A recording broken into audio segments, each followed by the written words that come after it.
বড়খোলা জারাইল তলায় মর্মান্তিক সড়ক দুর্ঘটনায় মৃত্যু 12 বছরের শিশুর। বড়খোলা জারাইল তলায় এক মর্মান্তিক সড়ক দুর্ঘটনায় মৃত্যু হলো 12 বছরের শিশু শুভজিৎ নাথের। মঙ্গলবার সকাল 9:30 নাগাদ জারাইলতলা প্রথম খণ্ডের একটি গ্রামীণ রাস্তায় বালু বোঝাই একটি ম্যাজিক ট্রাকের ধাক্কায় প্রাণ হারায় শিশুটি। ঘটনার বিবরণে জানা গেছে, বালু নিয়ে ট্রাকটি একটি বাড়িতে ঢোকার সময় পেছনের দিকে যাচ্ছিল। সেই সময় অসাবধানতা বশত ট্রাকের পেছনের চাকায় পিষ্ট হয়ে ঘটনাস্থলে মৃত্যু হয় শুভজিতের। দুর্ঘটনার পর এলাকায় তীব্র চাঞ্চল্য ছড়িয়ে পড়ে। খবর পেয়ে বড়খোলা থানার ওসি কুলেন্দ্র কুমার হুজুরি সহ সহকারী ওসি মনিরাম কলিতা দলবল নিয়ে ঘটনাস্থলে পৌঁছে দুর্ঘটনার কারণ খতিয়ে দেখেন। এই প্রতিবেদন লেখা পর্যন্ত মৃতদেহ ও দুর্ঘটনাগ্রস্ত ট্রাক ঘটনাস্থলেই রয়েছে। এদিকে স্থানীয়রা ঘাতক ট্রাক চালককে অবিলম্বে আটক করে দৃষ্টান্তমূলক শাস্তির দাবি জানিয়েছেন।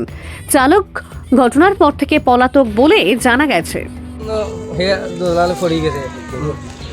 মানে কিতা লাগি হইছে মানে গাড়ি বালি আনাত লাগিয়া ব্যাক করলাম গাড়ি এলা আর মানে হঠাৎ করে পড়ে গেছে। ড্রাইভারও দেখছে না, আর গাড়ি তো প্যাসেঞ্জার নাই। আরেকগো বাচ্চা আসলো গাড়ির ভিতরে বুয়া, আর কেউ নাই।